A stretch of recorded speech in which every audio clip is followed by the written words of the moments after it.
What's up? It's your boy, Twix PH. Good day po sa inyong lahat mga ka-Twix. And we are now in 60 subscribers. At sobrang salamat po sa inyo mga ka-Twix. Keep on supporting, keep on sharing the video para mas madami tayong matulungan. And like, comment, subscribe para if ever meron tayong bagong video, ma-notify kayo lahat.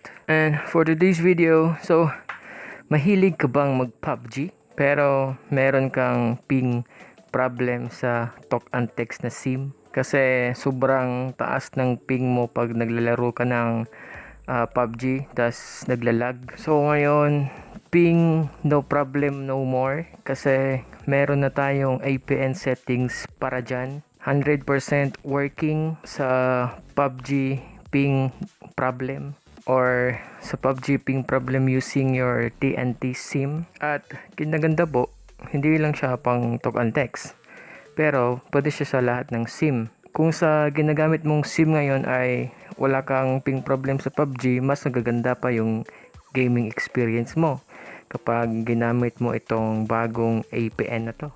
At hindi lang sa PUBG, pati na din sa pinaka number 1 na game ngayon is Mobile Legend at iba pang online gaming na pang Android pwede. So Wi-Fi support din siya, iOS support din, hindi lang pang Android. So ayun, mabilis lang ito na video, huwag umalis. Ayan, andito na po tayo sa settings. Ang gamit ko po ay Samsung J7 Prime. So gaya na ang sabi ko kanina, pwede siya sa iOS tsaka sa Wi-Fi. So ang gagawin niyo lang po kung naka iOS ka or Wi-Fi is punta ka sa settings, tapos hanapin mo yung access point names or APN, depende sa settings nyo, and then palitan nyo lang yung APN na gagawin po natin ngayon. So kung ikaw naka Android ka, so follow my instructions. Ito, punta ka dito sa mobile networks and then access point names, and then gagawin po natin is ito, si Geo CQ Magnum. So hindi lang po ito sa invento po, ito po ay pang international na APN, ginagamit po to sa ibang bansa. And then ito yung pangalan, Geo CQ Magnum po, and then naka-flash naman sa screen para hindi ka mahirapang tumingin. Ayan. So, APN, ito po yung pinaka-importante, dapat gayahin nyo po. GUNET, capital J, tsaka capital N. GUNET, magkadugtong. And then, sa proxy port, wala na. So, sa username, Magnum 2.0. Ayun, naka-flash naman sa screen. So, kung naka-small letters, kung merong capital, kung merong small, dapat gayahin lahat. Wag small letters lahat, wag capital lahat. Basta gayahin nyo lahat kung anong nakalagay, capital man o small letters, gayahin nyo lahat. Password, wala na. So sa server, www.geo.com and capital yung J. Ayun. So MMSC, multimedia port and proxy, MCC, and then si MNC wala na kasi mga kanyang stock yan. And then sa authentication type, not set. So kung hindi naka not set yan, mag-add ka lang ng bagong APN. So magna not set yan. And then APN type is not set pa rin. APN protocol IPv4 tapos IPv6. Same sa roaming protocol. And then sa bearer, kakaiba po to kasi dati meron tayong check lahat except sa unspecified, pero ngayon kasi nga pang ping ng game ng PUBG yung gagawin natin, or sa ibang game pwede. So nakatuon po to sa PUBG, and then ang gagawin nyo is LTE, check si LTE, check si SH POP, HSPA, and then GPRS, and then EVDO-O.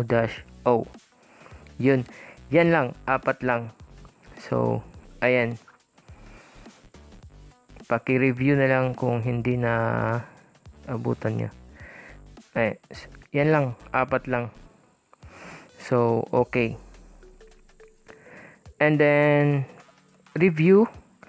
Tapos, pag okay, save din na. Pero, balik tayo sa bearer. Kung sakali sa location nyo, hindi working ito, pwede nyong tanggalin lahat yan. Ilagay nyo sa unspecified kung mahina talaga signal nyo. Like 4G at bumababa sa H+. Yun. Palitan nyo yun. Unspecified yun. Tas kung alam nyo naman sa lugar nyo na naka LTE ka, tas bumababa minsan sa 4G plus pero hindi ka na po 4G, push mo na sa LTE lahat.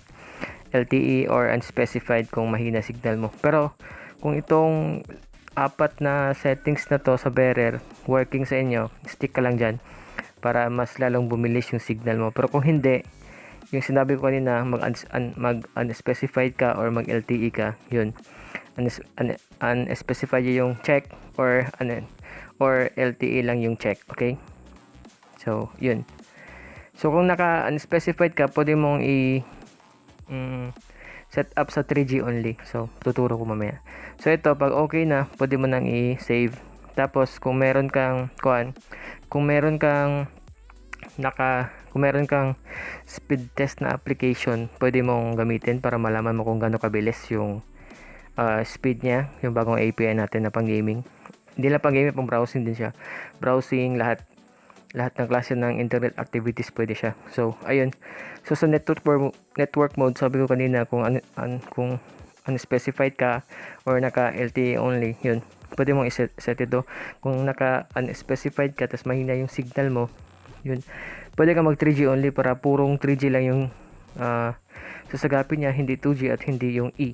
Tapos kung meron dyan 3G only, kung wala, I'm sure merong WCMDA only.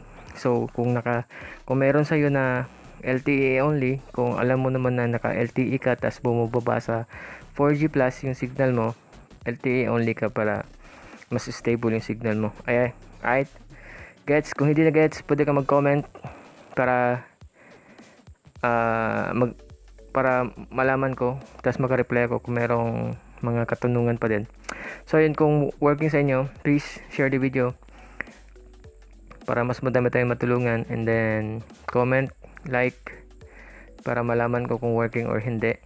Tas kung sa mga hindi working, huwag mawalan pag-asa, keep on supporting pa rin para kung meron tayong bagong video, baka one of these days meron tayong working sa location nyo.